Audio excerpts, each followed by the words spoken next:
नमो लोये शौत्रिकाळवर्ति उज्जैनम। नमो लोये शौत्रिकाळवर्ति शवशावनम। ओंकार बिंदु संयुक्तम नित्यम ध्यायन्ति योगिना। कामदम मोक्षदम चैव ओंकाराय नमो नमः। मंगलम भगवान वीरो मंगलम गौतमो गणी। मंगलम कुंकुंदारियो जैन धर्मोस्तु मंगलम। सर्वमंगल मांगल्यम सर्वकल्याणकारकम। प्रधानम सर्वधर्माणाम जैनम जयतु शासनम। नमः समयसाराय स्वानुभूत्या चकास्ते। चित स्वभावाय भावाय सर्वभावांतरच्छिदे। एगो में शशदो अपा ज्ञान दर्शन लखणों। शेषा में बहिरा भावा सवे संयोग लखणा। मारो सुशाश्वत एक दर्शन ज्ञान लक्षण जीव छे। बाकी बधा संयोग लक्षण भाव मुझथी बाह्य छे। हूँ एक शुद्ध सदारूपी ज्ञान दर्शनमय करे। कयन्य ते मारू जरी परमाणु मात्र नथी हरे। जे जाणतो अरहंत ने गुणद्रव्य ने पर्यायी पणे। ते जीव जाणे आत्म ने तसु मोह पामे लय करे। नथी अप्रमत के प्रमत नथी जे एक ज्ञायक भाव छे। ए रीत शुद्ध कथाए ने जे ज्ञात ते तो तेज छे। जम नेत्र तेमज ज्ञान नथी कारक नथी वेद करे। जाणे ज कर्मोदय निर्जरा बंध तेमज मोक्ष ने। ध्रुव अचल ने अनुपम गति पामेल सर्वेशित ने। वंदी कहूं श्रुत केवड़ी कथित आ समय प्रावृत हो। ओम श्री नमः श्रीदेव्य नमः श्रीदेव्य नमः श्रीदेव्य।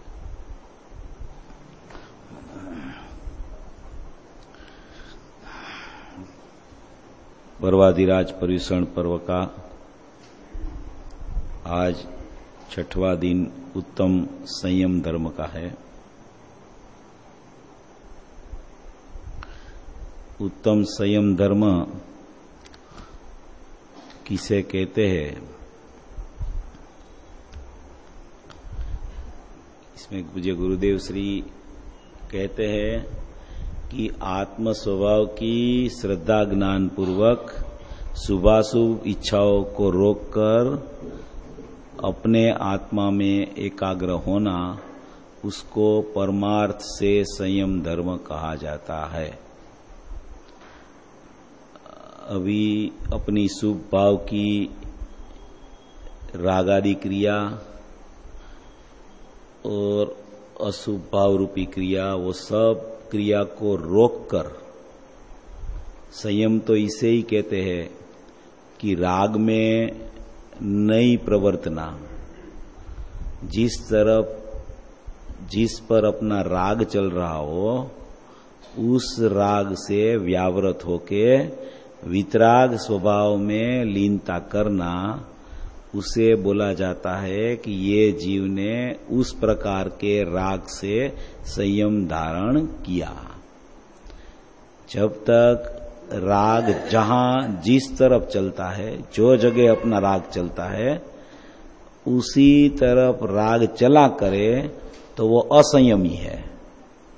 और आज का दिन ऐसा है कि उस दिन पे तो ऐसी भावना बानी चाहिए कि ऐसा राग जो समय समय पर जिस प्रति जहां मेरा चल रहा हो, वहां से मैं व्यावृत होके मेरा वितराग स्वभाव तरफ मेरा ज्ञान श्रद्धान को ले जाऊं, ताकि ऐसा राग उत्पन्न ही नहीं होवे। और अगर उस तरफ का असंयम होके भी राग प्रकट होवे तो भी उसमें एकत्व बुद्धि नहीं होवे, ऐसा आज का दिन में भावना करनी चाहिए कि राग से व्यावृत होके वितराग स्वभाव तरफ मेरा ज्ञान श्रद्धान चले, उसको बोला जाता है संयम धर्म।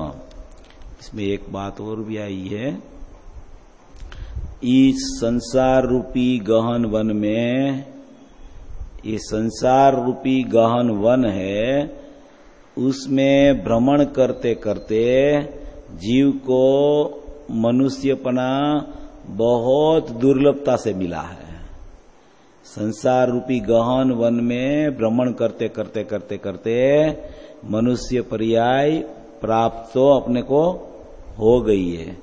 मनुष्य पने में भी उत्तम जाति मिलना भी बहुत कठिन है, बहुत कठिन है। उत्तम जाति मिले तो भी अरिहंत भगवान जैसे आप्त पुरुष का वचन सुनने की प्राप्ति होना, सर्वगण का वचन अपने पास आना, अपने ज्ञान में वो उसको धारण करना, अपने सुनने मिलना, वो भी बहुत दुर्लभ है। एक तो मनुष्य पर्याय मिलना दुर्लभ, उत्तम जाति मिलना दुर्लभ, वो जाति मिलके भी अरिहंत भगवान की वाणी का श्रवण करने मिलना वो भी महादुर्लभ। ऐसा मिलने पर भी आचार्य देव देशना लब्धि का यहाँ नियम कहते हैं कि जो जीव को ज्ञानी पुरुष के पास से शुद्ध आत्म तत्व की उपदेश की प्राप्ति नहीं हुई हो, वो धर्म प्राप्त कर सकता नहीं है। इसलिए जीव को पराधीनता होती है, ऐसा नहीं कहने का मर्म है, कहने का आशय ऐसा नहीं है। जिस जीव को शुद्धात्म स्वभाव समझने की लायकात होवे, गरज होवे, जिज्ञासा होवे कि मेरे को शुद्ध स्वभाव को ही समझना है, अन्य कोई मेरा ये मनुष्य जीवन में कर्तव्य नहीं है, मेरा आत्मा जो है उसे ही मुझे समझना है। मुझे मनुष्यपना मिला है, उत्तम जाति मिली है, साक्षात सर्वज्ञ अरिहंत भगवान भी विराजमान है, उसका उपदेश आचार्य भगवान लेके आए और आचार्य भगवान ने यहाँ प्रदर्शित किया, पूज्य गुरुदेव श्री ने उसका स्पष्टीकरण किया, मेरे पास पहुंच गया। तो अभी तो मेरी इतनी मेरी लायकात तो प्रकट हो गई है कि मुझे शुद्धात्म स्वरूप समझने की लायकात तो उसकी है। तो ऐसे जीव को ज्ञानी का निमित्तपना मिलता ही है। जिसकी उपादान की स्वशक्ति खिलती है उसको निमित्त तो आपोआप मिलता है, सामने से आ जाता है। निमित्त को ढूंढने उसे जाना पड़ता नहीं है। अपना उपादान पर जिसको भरोसा है, अपना उपादान जो जागृत करता है, उसको निमित्त तो स्वयं मिल ही जाता है। इसलिए कोई जीव को पराधीनता नहीं है कि ज्ञानी पुरुष का संग किया हो तो ही अपना कार्य होवे। वो तो पूर्व में भी उसको ज्ञानी पुरुष का संग तो हो ही गया हो। जिसको सम्यक दर्शन होवे उसको एक बार तो प्रत्यक्ष ज्ञानी की वाणी सुनने का योग हुआ और हुआ ही होता है। इसलिए इसमें लिखते हैं कि जिसको शुद्धात्म स्वभाव समझने की लायकात हो, उस जीव के पास ज्ञानी पास से शुद्धात्म का उपदेश मिलता ही है। रुचि, बहुमान और विनय पूर्वक ज्ञानी का पुरुष का उपदेश को साक्षात सुने बिना मात्र शास्त्र पढ़ के अज्ञानी का उपदेश सुन के कोई जीव धर्म की प्राप्ति कर सकता नहीं है। जो जीव धर्म की प्राप्ति करता है उसको या तो वर्तमान में साक्षात ज्ञानी की वाणी का योग होता है, और कदाचित ऐसा योग न हो तो भी पूर्वे ज्ञानी का जो समागम उसने किया होता है उसका संस्कार वर्तमान में जागृत होके जीव को ज्ञानी का उपदेश तो अनंतवार मिला है, मगर जिज्ञासा पूर्वक कभी भी उसने सत सुना नहीं है। इसलिए परमार्थ से उसने सत का श्रवण कभी किया नहीं है। जिज्ञासा पूर्वक संत पुरुष की वाणी का श्रवण महादुर्लभ है। इतना हो तो भी धर्म उसमें नहीं है। मात्र श्रवण ही किया करे तो उसे धर्म कहा जाता नहीं है। इतना होवे उसको व्यवहार शुद्धि कहा जाता है। क्या बोलते हैं? ज्ञानी का वाणी का श्रवण करना उसको मात्र व्यवहार शुद्धि की उपमा दी गई है। इसलिए धर्मी होने के लिए की पात्रता, धर्मी होने की पात्रता उसमें प्रकट होती है। जिसने इतना भी न हो वो जीव तो धर्म को प्राप्त कर सकता नहीं है। जिसने ज्ञानी के पास से सच्चा धर्म का श्रवण महाभाग्य को जिसको प्राप्त हुआ है उसको दृढ़ स्थिति होना दुर्लभ है। ज्ञान में यथार्थ निर्णय करना वो महादुर्लभ है। सत सुन के सत को सुन ले मगर निर्णय न करे तो यथार्थ फल उसका आता नहीं है। इतने तक आया बाद में अपूर्व आत्मधर्म कैसे होवे उसकी बात अभी करते हैं। अनंत काल हुआ दुर्लभ मनुष्यपना पामकर सद्धर्म का श्रवण पामकर और ज्ञान में निर्णय कर शुद्धात्मा का अनुभव करना वो ही उसकी अपूर्वता है। अनंत काल में पूर्वे कभी नहीं किया हो ऐसा निश्चय सम्यक दर्शन और निश्चय सम्यक ज्ञान प्रकट करना उसमें महान पुरुषार्थ है। यहाँ से अपूर्व धर्म की शुरुआत होती है। जिसने एक समय मात्र भी सम्यक दर्शन ज्ञान की प्राप्ति की है वो जीव अल्प काल में अवश्य मुक्ति को प्राप्त करता है। ऐसा पवित्र सम्यक दर्शन और सम्यक ज्ञान की प्राप्ति परम पुरुषार्थ द्वारा करके वितराग संयम की प्राप्ति करना वो सबसे दुर्लभ में दुर्लभ है। वितरागी संयम की इसमें सब चर्चा आई है, उसको बोला जाता है उत्तम संयम धर्म। अभी अपनी जो चर्चा चलती है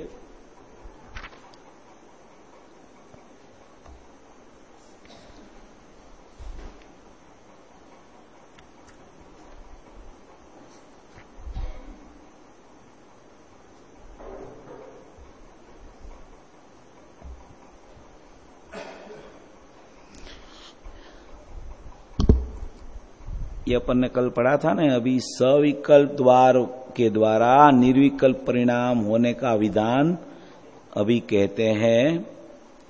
वो सम्यक दृष्टि कदाचित स्वरूप ध्यान करने का उद्यमी होता है।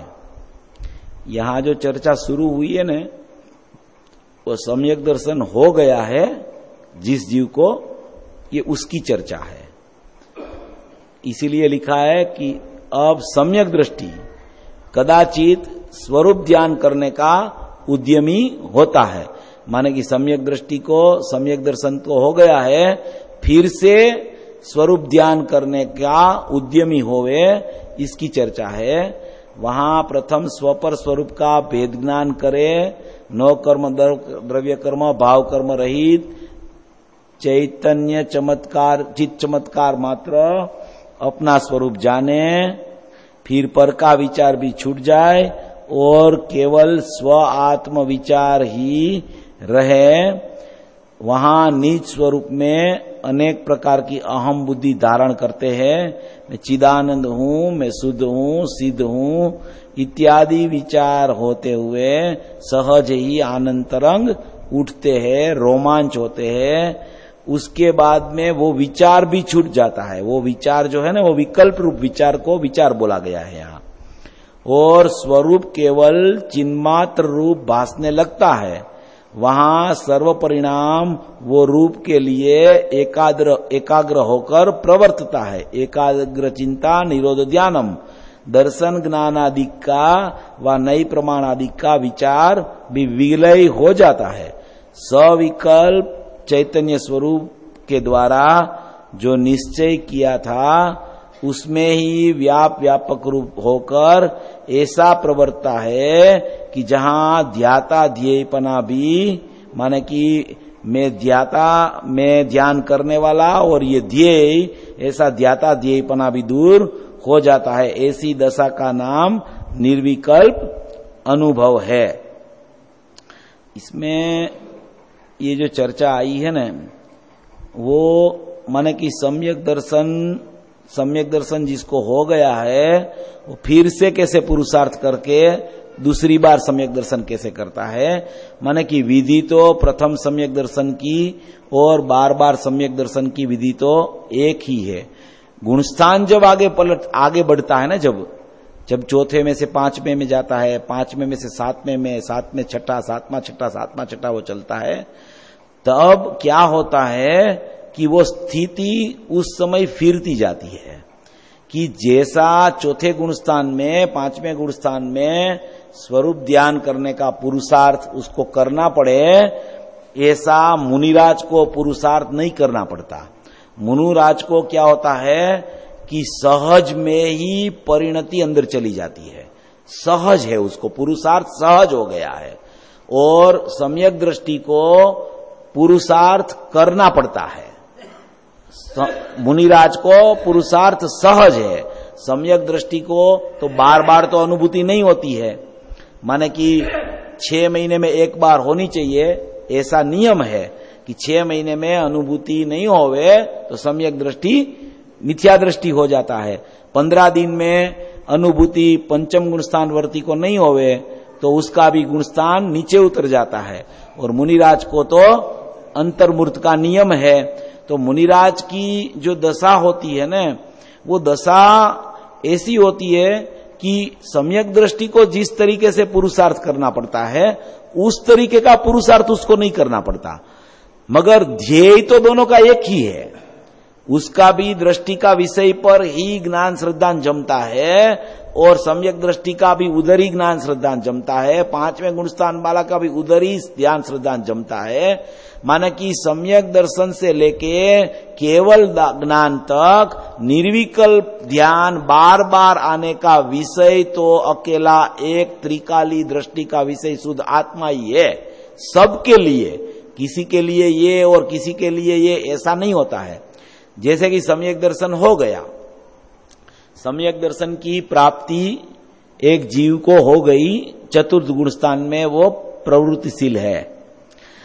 अभी चतुर्थ गुणस्थान में उसकी प्रवृत्ति चल रही है, तो अपन ने ऐसा बात भी किया और अपन सब समझते भी है कि चतुर्थ गुणस्थान में श्रद्धा पूरी सम्यक हो जाती है और बाकी के गुण का आंशिक शुद्ध रूप परिणमन भी है और आंशिक अशुद्ध रूप भी परिणमन है।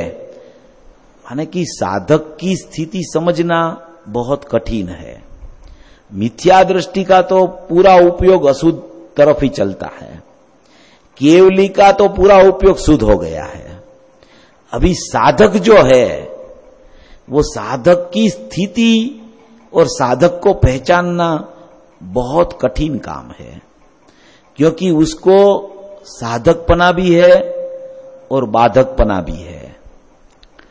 सम्यक दृष्टि को आप देखो और मिथ्या दृष्टि को देखो तो दोनों की क्रिया एक सरखी लगे, क्रिया दोनों की एक सरखी लगे और उसको क्रिया में ममत्व छूट गया है और अज्ञानी को क्रिया में ममत्व चल रहा है। जैसे मिथ्या दृष्टि बाहर से अंदर आवे मंदिर में, ऐसे ही सम्यक दृष्टि बाहर से अंदर आवे। जैसे वो वंदन करे ऐसे ही भगवान की प्रतिमा को वो वंदन करे, जैसे वो स्वाध्याय करे ऐसे ही सम्यक दृष्टि बैठा बैठा स्वाध्याय करे। इसलिए साधक की स्थिति को पहचानना, उसका मापदंड निकालना बहुत कठिन है।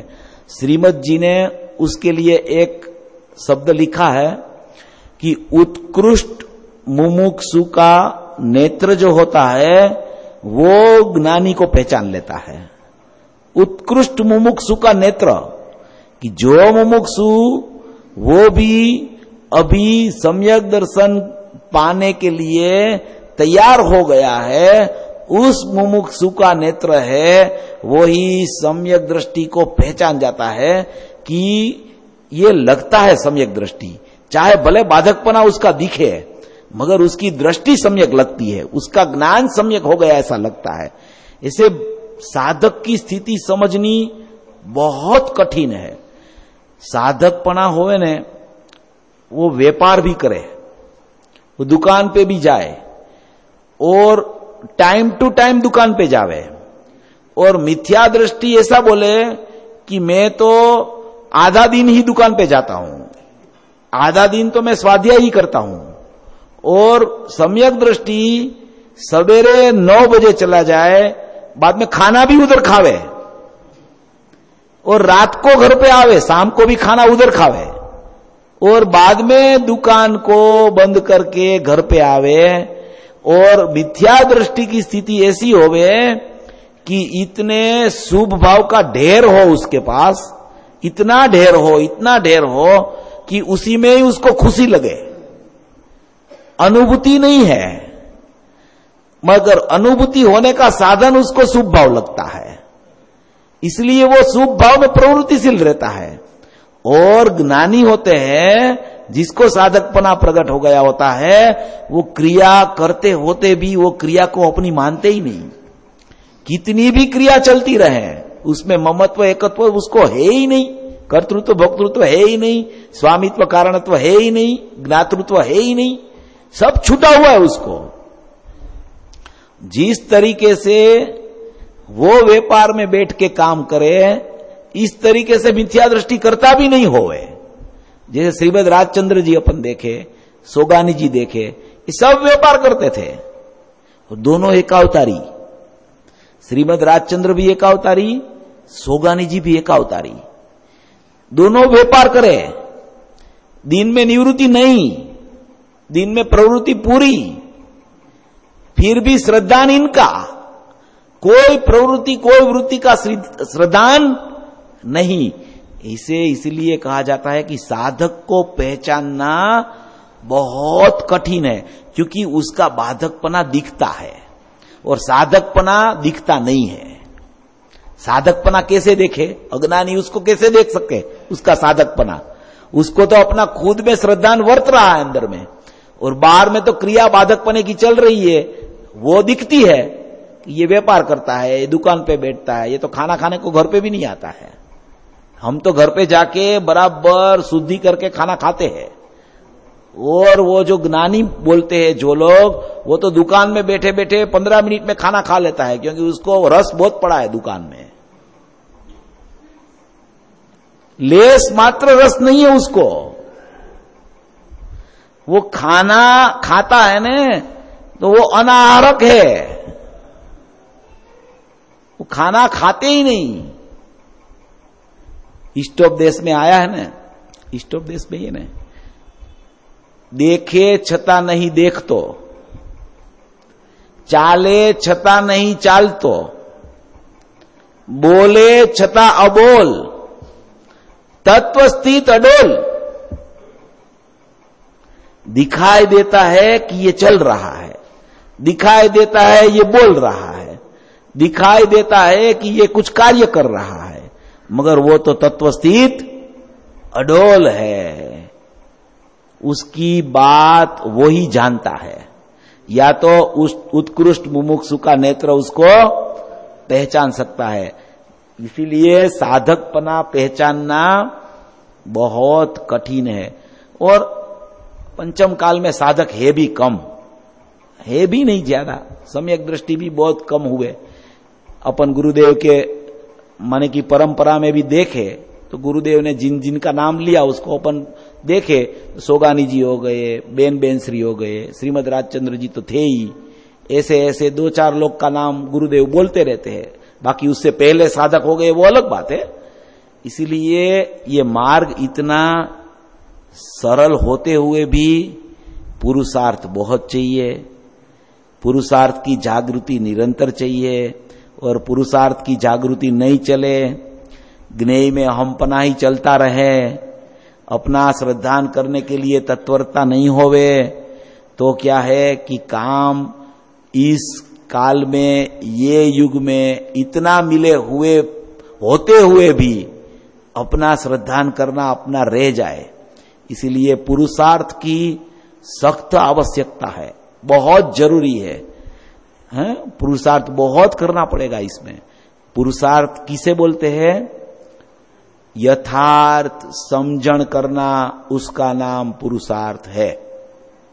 तत्व की यथार्थ समझ, उसका नाम पुरुषार्थ है।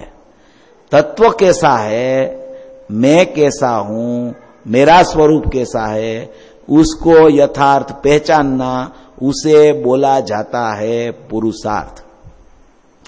एक है ना समयसार में एक बात आई है बहुत अच्छी, मैं वो निकालता हूं, मेरे को याद आया अभी वो।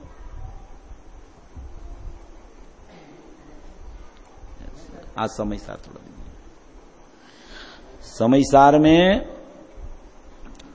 भेद ज्ञान की एक प्रक्रिया बहुत अच्छी तरीके से बताई गई है कि मिथ्या दृष्टि जीव है, वो मिथ्या दृष्टि जीव सम्यक दृष्टि कैसे हो जावे और वो मिथ्या दृष्टि कहां अटकता है, उसकी अटकन त्वरित में त्वरित कैसे दूर हो जावे, इसकी एक बहुत अच्छी विधि इसमें 332 से 344 गाथा में बहुत बढ़िया से बढ़िया बताई आचार्य भगवान ने। अपन उसको थोड़ा पढ़ते हैं।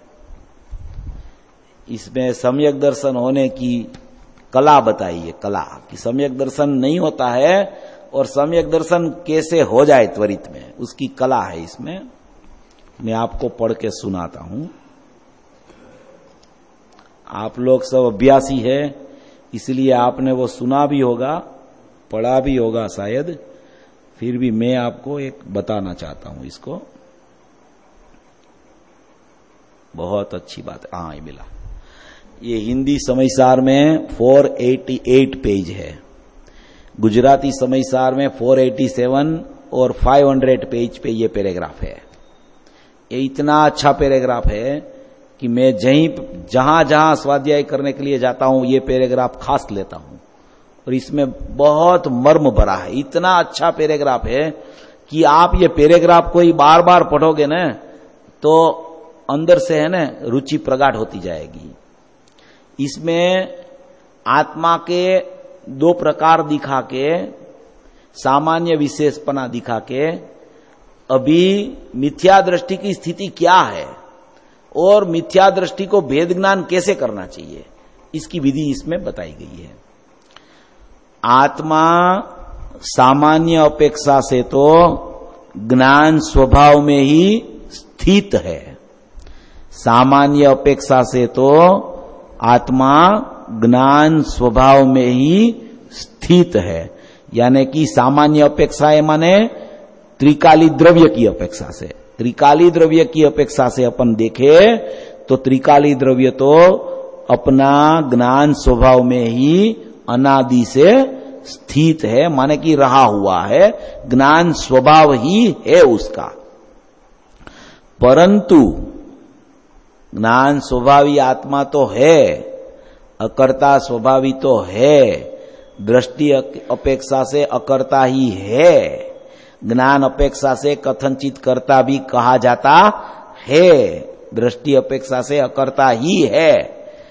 आत्मा सामान्य अपेक्षा से तो ज्ञान स्वभाव में ही स्थित है, परंतु मिथ्यात्व आदि भावों को जानते समय वो ज्ञान स्वभाव में अवस्थित है, फिर भी मिथ्यात्व आदि भावों को जानते समय, माने कि मिथ्यात्व आदि प्रकट है, उसको ज्ञान करने का उसका काल है, उसी समय में अनादिकाल से एक तो सामान्य अपेक्षा से ज्ञान स्वभाव में आत्मा स्थित है, दूसरा अभी पहलू चालू हुआ है वो विशेष अपेक्षा का है। एक सामान्य अपेक्षा बताई और अभी ये परंतु से चालू हुआ ना, वो विशेष अपेक्षा की बात है।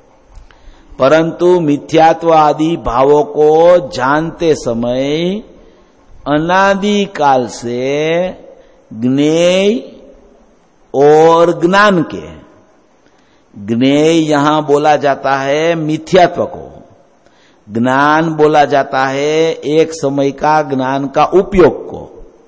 ज्ञेय और ज्ञान, ज्ञेय और ज्ञान, मिथ्यात्व और ज्ञान, मिथ्यात्व आदि भावों का ज्ञान करने के समय में ज्ञेय और ज्ञान के सामान्य अपेक्षा से तो ज्ञान स्वभाव में स्थित है, वो तो एक अलग ही अकर्ता स्वभाव रहता है। अभी विशेष अपेक्षा में मिथ्यात्व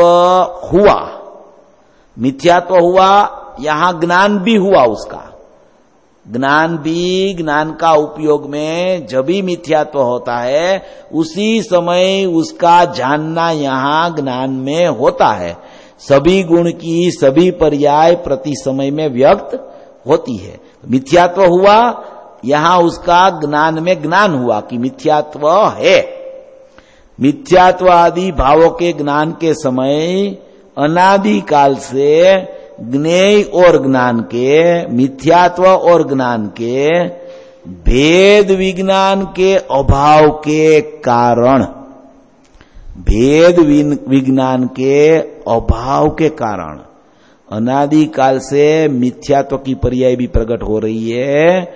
यहां उसका ज्ञान भी हो रहा है। मिथ्यात्व ज्ञेय है, यहां ज्ञान है। ज्ञायक तो ज्ञान स्वभाव से अवस्थित है और ये ज्ञेय मिथ्यात्व है। यहां पर्याय में मिथ्यात्व है ऐसा ज्ञान होता है। वो मिथ्यात्व और ये ज्ञान, मिथ्यात्व ज्ञेय और ये ज्ञान, और ज्ञेय और ज्ञान का भेद विज्ञान के अभाव के कारण ज्ञेय पृथक है और यहां ज्ञान पृथक है। मिथ्यात्व पृथक है और यहां ज्ञान पृथक है। मिथ्यात्व होता है, उसका ज्ञान यहां होता है, मगर वो मिथ्यात्व ज्ञेय है और यहां ज्ञान होता है। वो दोनों का भेद ज्ञान का उनको अभाव चल रहा है। ज्ञेय और ज्ञान के भेद विज्ञान के अभाव के कारण ज्ञेय रूप मिथ्यात्व आदि भावों को, ज्ञेय रूप मिथ्यात्व आदि भाव जो चल रहे उसको आत्मा के रूप में ही जानता है। माने कि मिथ्यात्व ज्ञान में, ज्ञान का उपयोग में मिथ्यात्व आ गया है, मिथ्यात्व यहां आ गया है, ऐसा वो मानता है। मिथ्यात्व मिथ्यात्व में है, ज्ञान ज्ञान में है, दोनों है पृथक पृथक, दोनों पर्याय पृथक पृथक है, दोनों के गुण पृथक पृथक है। फिर भी ज्ञान उसका जब होता है उसी समय उसको वो दोनों का भेद ज्ञान नहीं चलता है। अगर उसको वो भेद ज्ञान चल जाए तो दोनों को पृथक पृथक देखने लगे कि मिथ्यात्व है वो बराबर है, मगर मेरे को क्या हो रहा है, मेरे को तो ज्ञान हो रहा है, मेरे को तो ज्ञान हो रहा है, मेरे को तो ज्ञान जानने में आ रहा है, मेरे को तो ज्ञान में पता चला कि ये मिथ्यात्व है। मिथ्यात्व मिथ्यात्व की जगह है, ज्ञान ज्ञान की जगह है, और ज्ञान ज्ञायक से अनन्य है कथनचित। मिथ्यात्व सर्वथा भिन्न है, मिथ्यात्व अनन्य नहीं होता है। ज्ञेय है मिथ्यात्व, ज्ञान उससे पृथक है और ज्ञान ज्ञायक से अनन्य है। इसीलिए मिथ्यात्व ज्ञेय है, यहां उसका ज्ञान होता है। वो ज्ञेय और ज्ञान का भेद विज्ञान का अभाव के कारण ज्ञेय रूप मिथ्यात्व आदि भावों को आत्मा के रूप में जानता है। आत्मा का रूप यानी ज्ञान, आत्मा का रूप क्या है, ज्ञान है। तो मिथ्यात्व को मिथ्यात्व रूप न जानकर मिथ्यात्व ज्ञान रूप हो गया है, ऐसा जानता मानता है मिथ्यात्व पृथक, है ज्ञान उससे पृथक, है ज्ञान नायक से अनन्य, और आत्मा का रूप ज्ञान है और वो आत्मा का रूप मिथ्यात्व को मानता है। यानी कि आत्मा का रूप ज्ञान है और मिथ्यात्व तो पृथक है, ऐसा कहना चाहते इसमें। इतनी प्रक्रिया खोल के आचार्य भगवान ने बता दी है कि अपने को एकदम पता चल जाए कि कहां मिथ्यात्व हो रहा है, कहां उसका ज्ञान हो रहा है और कहां ज्ञान आत्मा से अनन्य है। और आत्मा का रूप ज्ञान है और अपन मानते हैं कि आत्मा का रूप को मिथ्यात्व, और मिथ्यात्व तो पृथक है। यहां तो उसका ज्ञान हो रहा है, यहां तो उसका ज्ञान में उसका प्रतिभास हो रहा है, यहां उसका अवभाषण हो रहा है, यहां तो उसका जानना हो रहा है, वो है तो पृथक। ऐसा लिख रहे इसमें। आत्मा के रूप में ज्ञेय रूप मिथ्यात्व आदि भावों को जानता है। इसलिए इस प्रकार विशेष अपेक्षा से, कौन सी अपेक्षा से? विशेष अपेक्षा। विशेष अपेक्षा माने पर्याय, सामान्य अपेक्षा माने त्रिकाली द्रव्य। सामान्य और विशेष, एक आत्मा का दो पहलू, उसमें एक पहलू बोला जाता है विशेष वो पर्याय का, एक पहलू बोला जाता है सामान्य वो द्रव्य का। द्रव्य पर्याय वस्तु प्रमाण का द्रव्य, उसमें से पर्याय विशेष और द्रव्य सामान्य। इसलिए इस प्रकार विशेष अपेक्षा से अज्ञान रूप, विशेष अपेक्षा से क्या हो गया? अज्ञान हो गया। अभी सुनना, बहुत अच्छी बात है। इसीलिए इस प्रकार विशेष अपेक्षा से अज्ञान रूप ज्ञान परिणाम को करने से कर्ता होता है। अज्ञान रूप ज्ञान परिणाम को करता है। परिणाम है ज्ञान का, परिणाम है ज्ञायक का ज्ञान। ज्ञायक का रूप ज्ञान है, उसमें प्रसर रहा है ज्ञान, हो रहा है मिथ्यात्व का ज्ञान, हो रहा है मिथ्यात्व राग देश का ज्ञान, और मान रहा है क्या कि विशेष अपेक्षा से अज्ञान रूप ज्ञेय और ज्ञान का भेद विज्ञान का अभाव है। इसीलिए ज्ञेय रूप मिथ्यात्व आदि भावों को आत्मा का ज्ञान रूप है, उस रूप ये मिथ्यात्व को मानता है कि ये मिथ्यात्व यहां आ गया है, ऐसा मानता है। ऐसा अज्ञान रूप ज्ञान परिणाम को करता हुआ, परिणाम कैसा है? ज्ञान परिणाम है, परिणाम ज्ञान रूप है। परिणाम में कुछ अज्ञान नहीं हुआ, परिणाम ज्ञान रूप है। मगर जीव का अज्ञान क्या चल रहा है कि मिथ्यात्व आदि भाव है, वो यहां ज्ञान में आ गए हैं, सचमुच में ज्ञान में आए नहीं। सचमुच में ज्ञान में आ जाए न, ऐसा जाने तो वो सम्यक ज्ञान कहा जाए। सचमुच में अगर ज्ञान में मिथ्यात्व आ गया हो और वो ऐसा जान ले कि ज्ञान में मिथ्यात्व आ गया है, तो उसको सम्यक ज्ञान बोला जाए, तो मिथ्या ज्ञान नहीं बोला जाए। वो मिथ्या दृष्टि नहीं है, वो तो सम्यक दृष्टि हो जाए। मगर मिथ्यात्व ज्ञान में आया नहीं है, ज्ञान ज्ञान रूप रहा है, ज्ञायक ज्ञायक रूप रहा है। अभी हुआ क्या है? भेद विज्ञान का अभाव है, मात्र भेद विज्ञान का अभाव है। मिथ्यात्व उड़ के यहां नहीं आता है, उधर ही उधर रहता है। ज्ञान अपने में ही रहता है, ज्ञायक अपने में ही रहता है। भ्रमणा क्या चलती है कि मिथ्यात्व जानने में आया, मिथ्यात्व का ज्ञान में पता चला कि मिथ्यात्व हुआ, तो उसी समय उसको ऐसा लगता है कि मेरा ज्ञान में मिथ्यात्व आ गया। मिथ्यात्व ज्ञान में कभी आ सकता नहीं है। ज्ञान ज्ञान रूप ही अनादि से रहा है, वर्तमान में रहा है, अनंत काल तक ज्ञान का उपयोग रूप ही रहने वाला है। उसमें प्रतिभाषित कितना भी हो जाए, उसमें सबका ज्ञेयों का ज्ञान भी हो जाए, मगर ज्ञेयों का ज्ञान अज्ञान का कारण नहीं है। ज्ञेयों का ज्ञान अज्ञान का कारण नहीं है। ज्ञेय पृथक होने पर, पृथक होने से उसका यहां ज्ञान हुआ, उसमें ऐसा मानना कि वो ज्ञेय मेरे ज्ञान में आ गए हैं, उसे बोला जाता है अज्ञान रूपी भाव। वो अज्ञान रूप ज्ञान परिणाम को करने से वो कर्ता उसका मिथ्यात्व का हो जाता है। अज्ञान रूप ज्ञान परिणाम। अज्ञान क्या है? दोनों को पृथक पृथक नहीं जाना और नहीं माना, उसी का नाम अज्ञान बोला जाता है। ज्ञान में अज्ञान नहीं हुआ है, अज्ञान रूप ज्ञान परिणाम को करता हुआ। अज्ञान उसका क्या है? ज्ञेय और ज्ञान को पृथक नहीं जाना, पृथक नहीं माना, उसी को बोला जाता है अज्ञान।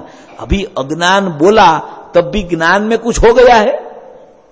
ज्ञान ज्ञान रूप है, मिथ्यात्व मिथ्यात्व रूप है और ज्ञायक ज्ञायक रूप है। उसको तो खाली भ्रमणा होती है कि अज्ञान हो गया, मिथ्यात्व मेरे में आ गया, मेरा ज्ञान मलिन हो गया, मेरा ज्ञान मिथ्या दृष्टि हो गया, मैं मिथ्या दृष्टि हो गया।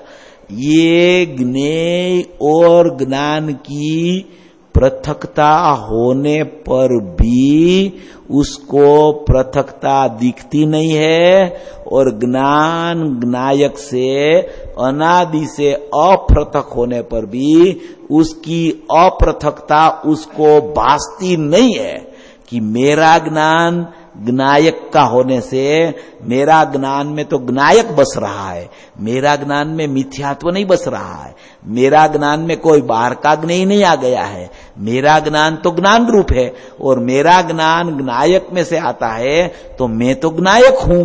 ऐसा वहां से यहां ज्ञान का भेदनान करके मैं तो ज्ञान रूप रह गया हूं और मेरा ज्ञान तो ज्ञायक को जानने में ही लगा रहा है। ऐसा भेद विज्ञान करके ज्ञेय को पृथक जान के, ज्ञान को उससे पृथक जानकर जो जीव भेद ज्ञान की प्रक्रिया शुरू करता है उसको अल्प समय में, अल्प काल में मिथ्यात्व दूर होकर वो मिथ्यात्व की जो पर्याय चलती थी वहां सम्यक दर्शन का जन्म हो जाता है। उसी समय भी ज्ञान ज्ञान रूप रहता है, ज्ञायक ज्ञायक रूप रहता है। ज्ञान कैसा जानता है कि अभी वहां सम्यक दर्शन हो गया, पहले वहां मिथ्या दर्शन था। मिथ्या दर्शन भी यहां ज्ञान में नहीं आता है, सम्यक दर्शन भी यहां ज्ञान में नहीं आता है। मिथ्या दर्शन की पर्याय का व्यय होके वहां सम्यक दर्शन की पर्याय होती है और यहां तो ज्ञान ज्ञान रूप रहता है। छूटता क्या है? उसकी भ्रमणा रूपी विकल्प और भ्रमणा छूटती है। स्वरूप ऐसा न ऐसा रह जाता है। प्रति समय ये अनादि से ऐसा चल रहा है, अनादि से प्रति समय भेद ज्ञान का अभाव के कारण मिथ्यात्व आदि भाव पृथक होने पर भी, ज्ञान भाव उससे पृथक होने पर भी वो मिथ्यात्व का यहां ज्ञान होता है, मिथ्यात्व का यहां जानना होता है, तो उसको पृथक पृथक न जानकर एक रूप जानता मानता है, उसी का नाम अज्ञान है। जब वो एक रूप जानता मानता है तब भी एक रूप नहीं हुआ है। जब वो एक रूप जानता मानता है तब भी मिथ्यात्व यहां एक रूप हो गया हो तो उसे सम्यक ज्ञान हो जाए, उसको तो सम्यक ज्ञान बोला जाए क्योंकि उसने सही जाना है। सही जानना उसका नाम सम्यक ज्ञान है। मगर सही क्या है? मिथ्यात्व पृथक है, ज्ञान पृथक है। मिथ्यात्व को बोलते हैं ज्ञेय और ज्ञान को बोलते हैं ज्ञान। वो ज्ञेय और ज्ञान का भेद विज्ञान का अभाव के कारण अज्ञान रूप ज्ञान परिणाम को वो कर देता है। इसी के लिए वो उस परिणाम का कर्ता होके परिणमता रहता है अनादि से। अगर उसको ये बात उसके ज्ञान में आ जाए, उसको पता चल जाए कि जैसे ये लोक पृथक है, ये लोक पृथक है जैसे, ऐसे ही ये मिथ्यात्व पृथक है। मिथ्यात्व का उत्पन्न होना, उसका निमित्त नैमित्तिक संबंध बाहर में कर्म के साथ जुड़ा हुआ है। मेरा ज्ञान और मेरा ज्ञायक के साथ उसका कुछ संबंध नहीं है, वो पृथक है। मेरा ज्ञान पृथक है और मेरा ज्ञान मेरा ज्ञायक से अनन्य है। मेरा ज्ञान मिथ्यात्व से अनन्य कभी होता नहीं है। मैं तो जानना जानना जानना जानने वाला जानने वाला जानने वाला हूं, मैं कुछ कर सकता नहीं हूं। ऐसे जाननहार पर उसका ज्ञान और श्रद्धा चला जावे तो मिथ्यात्व की जगह सम्यक का उत्पाद हो जावे। ये भेद ज्ञान की अपूर्व प्रक्रिया है। अपने को प्रति समय ये समझ में आना चाहिए कि मेरे में तो मात्र ज्ञान हो रहा है, विभाव हो रहा है, उसका भी ज्ञान हो रहा है, और स्वभाव रूप परिणमन हो रहा है, उसका भी ज्ञान हो रहा है। ना तो मैं विभाव रूप परिणाम को टाल सकता हूं, ना तो मैं स्वभाव रूप परिणाम को उत्पन्न कर सकता हूं। वो अपनी स्वतंत्र योग्यता से परिणमित होते रहते हैं। मैं तो मात्र जानने वाला हूं, मैं तो मात्र जाननहार हूं। मैं मात्र जानना जानना जानना जानना जानना, वही मेरा काम है, मेरी मात्र ज्ञान क्रिया है। क्रोधादि क्रिया, रागादि क्रिया वो मेरी नहीं है। 69 गाथा कर्ता कर्म अधिकार की पहली गाथा है, उसमें ऐसा लिखा है कि ज्ञान क्रिया स्वभाव भूत होने से उसका कभी निषेध हो सकता नहीं है। ज्ञान क्रिया निरंतर स्वभाव भूत है, वो स्वभाव रूप ही वर्त रही है। वो स्वभाव रूप वर्ती वर्ती जितने भी ज्ञेय है, रागादि को भी ज्ञेय बोला जाए, मिथ्यात्व को भी ज्ञेय बोला जाए, वो उसका ज्ञान यहां होता है।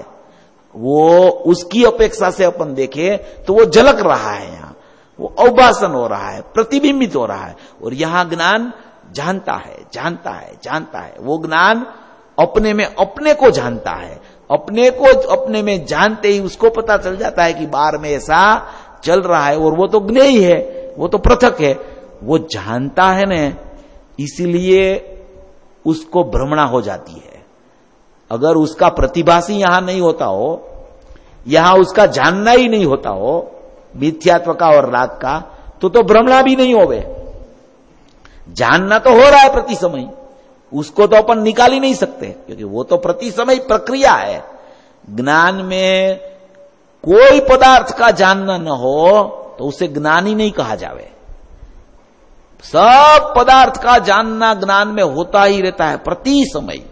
स्व और पर का, स्वपर प्रकाशक ज्ञान का स्वभाव होने से ज्ञान में रह के स्वपर सबको ज्ञान को जानते ही पूरा स्वपर उसके जानने में प्रति समय आता ही रहता है।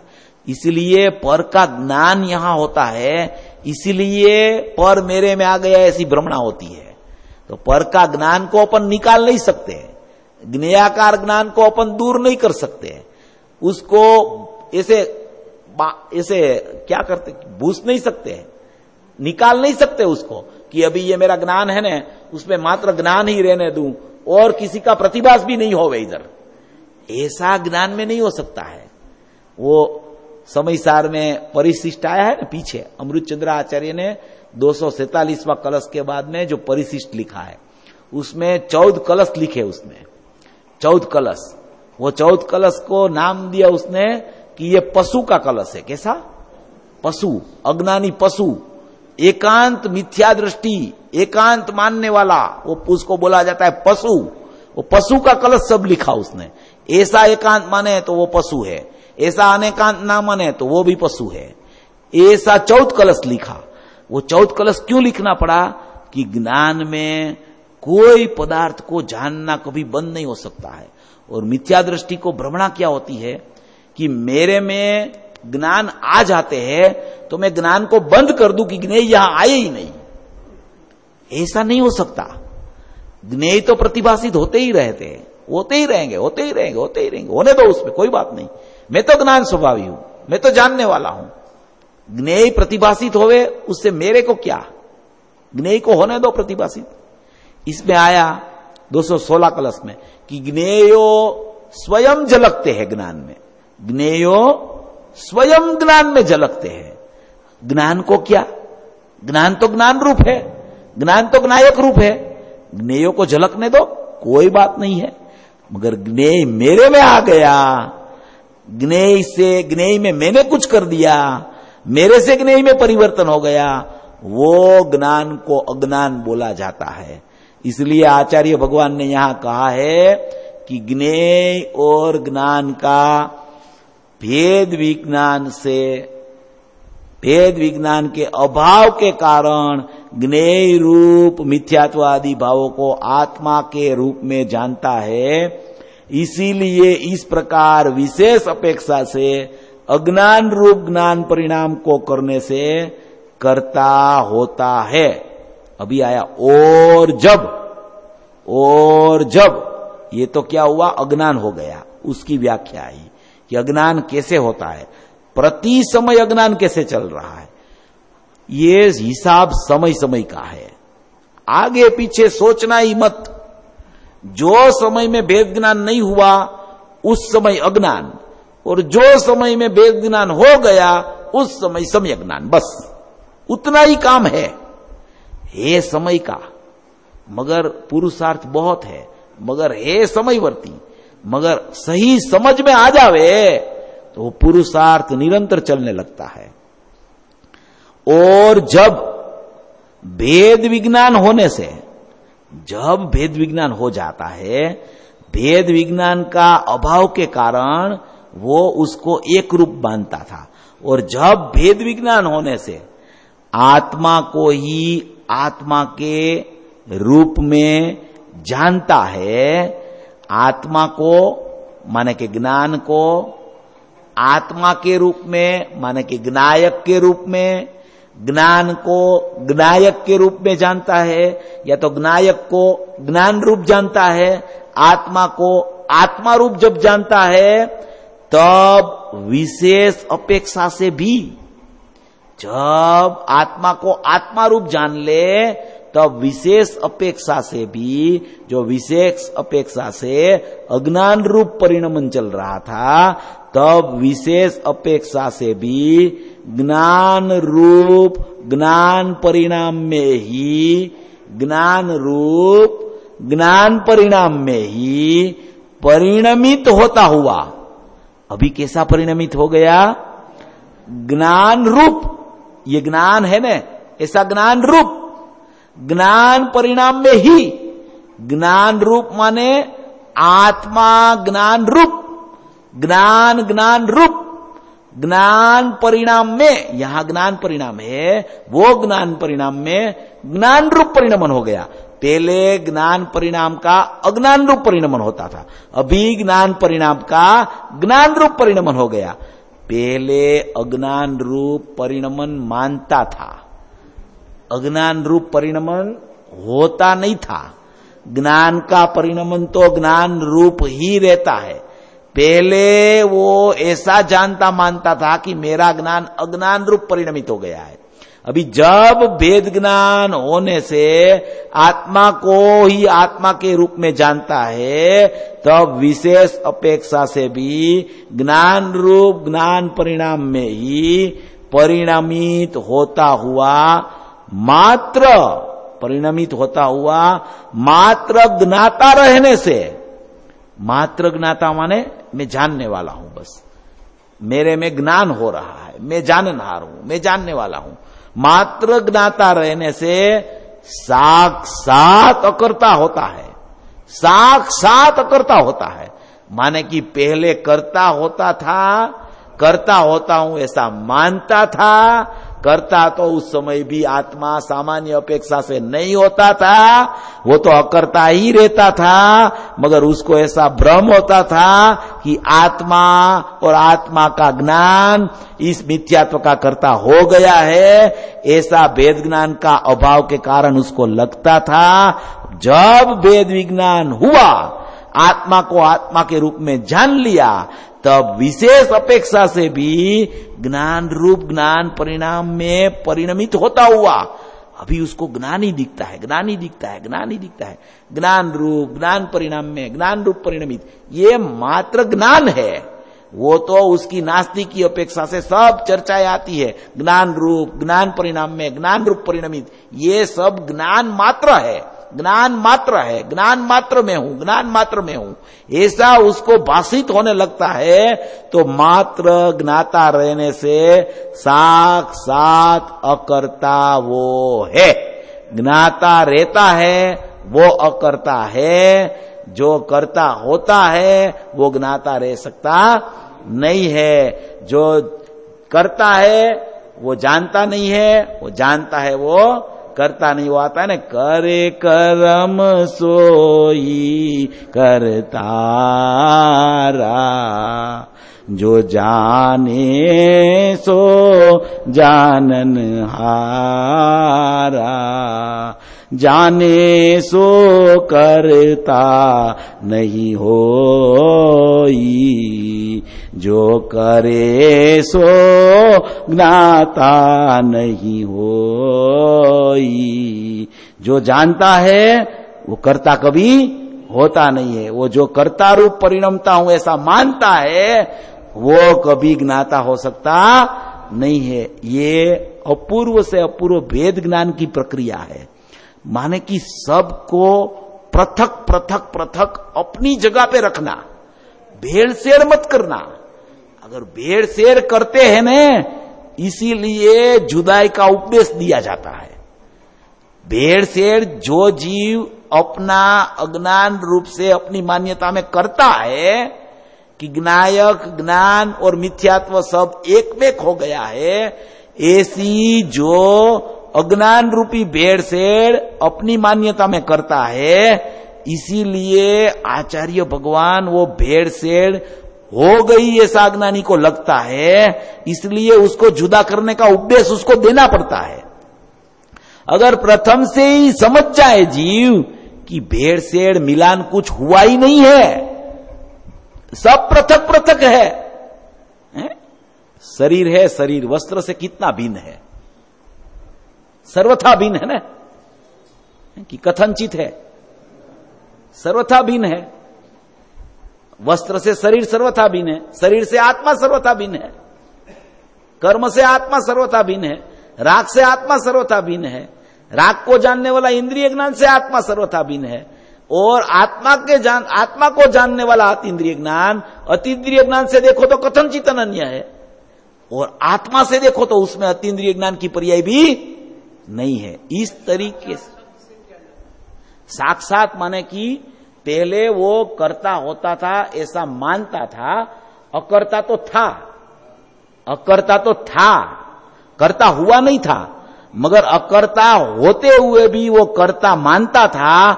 इसीलिए आचार्य भगवान ने साक्षात शब्द डाला है कि अकर्ता था फिर भी अकर्ता नहीं मानता था, तो अभी अकर्तापना मान लिया तो अकर्ता साक्षात हो गया। माने कि अभी स्वयं अकर्ता हूं, अकर्ता हो गया ऐसा नहीं लिखा इसमें, ऐसा लिखा है कि साक्षात अकर्ता है। माने कि अकर्ता तो था ही मगर वो मानता नहीं था, अभी मान लिया तो साक्षात ही अकर्ता है। माने कि साक्षात माने प्रत्यक्ष, प्रत्यक्ष प्रत्यक्ष अकर्ता हो गया, प्रत्यक्ष अकर्ता हूं ऐसा मालूम पड़ गया उसको, उसे बोला जाता है साक्षात। साक्षात का वाच्य प्रत्यक्ष है, प्रत्यक्ष पता चल गया उसको कि अकर्ता ही है, कर्ता हुआ ही नहीं है। ऐसा इसमें बहुत प्रयोजनभूत बात है। आप इसको पढ़ना और सोचना, विचार करना, पढ़ना सोचना और विचार करना। समय सार है न, उसमें सब चीजें भरी हुई है। समय सार में कोई चीज नहीं है न, ऐसा नहीं है। वेद ज्ञान का अपूर्व मंत्र जो चाहिए, जो जिसको वेद ज्ञान करना है, और वेद ज्ञान का उत्कृष्ट से उत्कृष्ट, अपूर्व से अपूर्व मंत्र पूरा समय सार में भरा है। कोई भी तरह का वेद ज्ञान समय सार ने कराया है, और समय सार गुरुदेव ने इसीलिए 19 बार पढ़ा, 19 बार जाहिर में वाचा, 19 बार। टाइम हो गया है, ऐसा है। अपन ये जो मोक्ष कुमार प्रकाशक में रहस्यपूर्णी चिट्ठी चलाते हैं ना, उसी के अनुसंधान में ये आधार लेते हैं। इसमें कहने का जो तात्पर्य है ना, उसको सिद्ध करने के लिए शास्त्र का आधार लेते हैं। ऐसा नहीं कि विषय से विषयांतर होते हैं, इसी में ही वो छिपा हुआ है। इसीलिए अपन उसको आधार देके जल्दी से जल्दी मिथ्यात्व जीव का कैसे चला जाए, ये अपना प्रयोजन क्या है? अपना प्रयोजन शास्त्र पूरा करना कि शास्त्र पढ़ना है कि आनंद का अनुभव करना है? तो जल्दी से जल्दी आनंद अपने को कैसे आ जाए, ऐसा मार्ग ढूंढना, इस पर नजर डालना कि यहां ये अभी आनंद आए ना ऐसी बात लिखी है तो पहले मैं वो पढ़ लूं, दूसरी बात बाद में पढ़ेंगे, कोई बात नहीं, मेरे को आनंद चाहिए, आनंद आना चाहिए, बस आनंद आवे वही तो मेरा प्रयोजन है। और आनंद त्वरित में त्वरित आ जाए, सभी भव्य जीव को आनंद त्वरित में त्वरित आवे, मोक्ष पार पे सभी भव्य जीव जल्दी से जल्दी चले, ऐसी मंगल भावना।